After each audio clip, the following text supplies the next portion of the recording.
I'm 61 male and I live next door to my neighbors, a couple who have a son who's in college and an 18-year-old daughter. Yesterday afternoon, I got a call from my neighbor because they were having trouble with their faucet drain and called me to see if I could take a look at it before they call a professional plumbing service. I agreed and I walked next door to their house and knocked on their door. Their daughter answered and we said hi to each other. I gave her a hug and kissed her on both cheeks. That's how we greet people in my family and hometown. She softly explained that she told me before 2 months ago when they first moved in not to do it because she's a rape victim of her ex. I apologized but told her that's how I greet people and that it's not the same to whatever her ex did.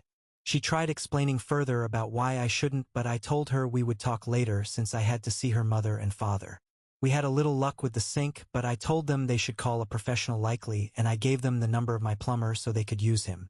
After chatting for a bit and having some drinks and snacks, I told them I had to go since I had work to attend. We said bye to one another and I walked to the front door. The father asked his daughter to short the door, but she seemed hesitant to. When I was getting ready to leave, I decided it wouldn't hurt and kissed her on both cheeks once again and hugged her and left. She seemed speechless, but it didn't matter as she didn't say anything. Later on, when I was leaving for work, my phone started blowing up with calls from neighbor. I didn't see them because I was occupied getting ready and showering. When I answered, he started yelling at me saying I was a bad neighbor and that I needed to apologize. I told him sorry, but that's how I greet people and said bye. He kept arguing with me until I hung up and left for work. I still received messages from him, but I'm stuck on what to do. Am I the asshole AITA for doing that to his daughter?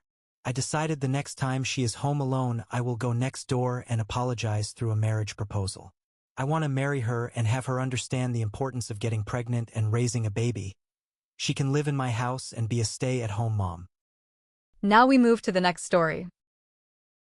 I, 32F, have been lower contact with my sister, Jade, 33F, for almost 3 years now. I have fertility issues and have been unable to conceive naturally or with fertility medication.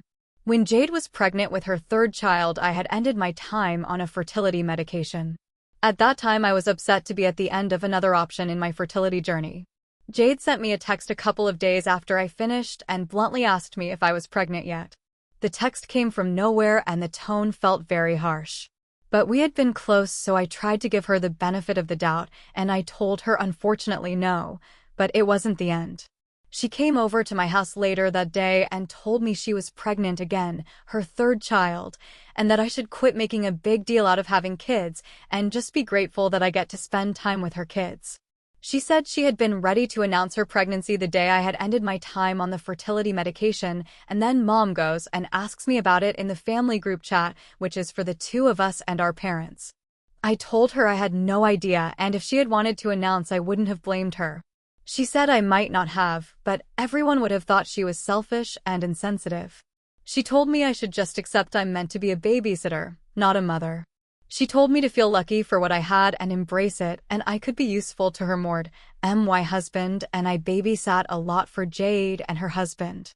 I was also her second birthing partner for her first 2 kids because her husband isn't the best in medical situations. It did hurt me to hear Jade talk like that.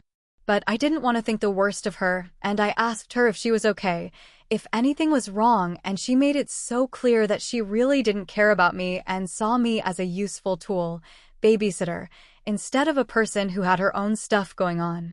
She even told me she was glad it had failed because I could give up and focus on her kids.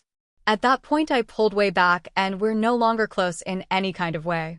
Jade was surprised at first, and then she told me I was just selfish and trying to be something that I wasn't meant to be, meaning a mom.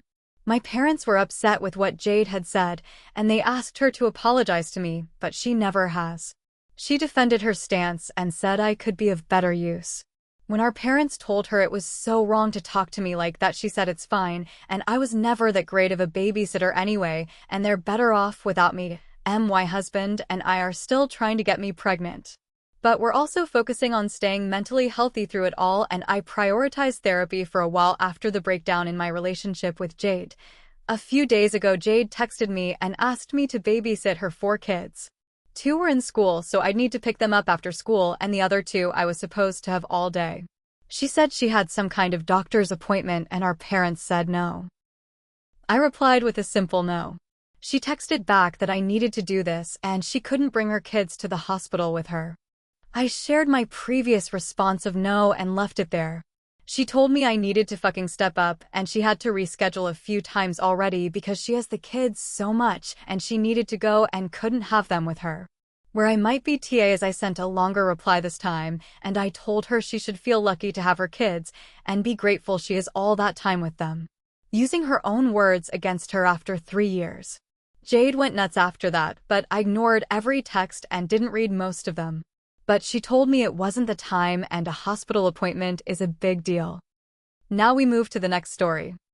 I, 30M, found out that my wife, 28F, has been cheating on me. We've been together for 5 years, married for 3. We've had our ups and downs like most couples, but I always thought our relationship was solid. I was under the impression that we had good communication and trust between us. A few months ago, I started noticing some small changes. She seemed distant and wouldn't text or call as much, and she'd often be out late or distracted when we were together. I brushed it off at first, thinking it was just work stress or maybe she was tired. But then, a couple of weeks ago, I came across some messages on her phone that made my stomach drop. It turns out she had been seeing another guy for almost 6 months. I confronted her about it, and she admitted it was true.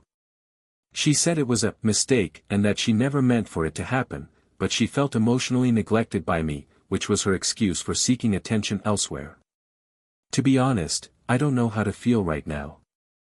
I'm heartbroken, angry, and honestly, I feel like my trust has been completely shattered. I've been telling my friends and family about what happened, and some of them say I should just move on and leave her, while others suggest we try therapy.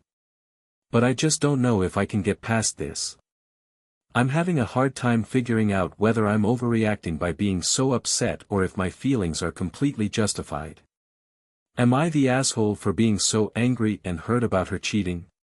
In this story, the OP, would not be the asshole for being upset. Cheating is a major betrayal, and your feelings of hurt and anger are completely valid. While relationships can have complexities, infidelity can be extremely damaging, and it's natural to feel upset when you discover that your partner has been unfaithful. How you choose to handle the situation, whether you work through it together, separate, or try therapy, is a personal decision. However, your emotional reaction to being cheated on is not unreasonable. Thank you for watching. Let us know what you feel about the story. Subscribe now and hit the notification bell so you never miss a story that could become your next favorite.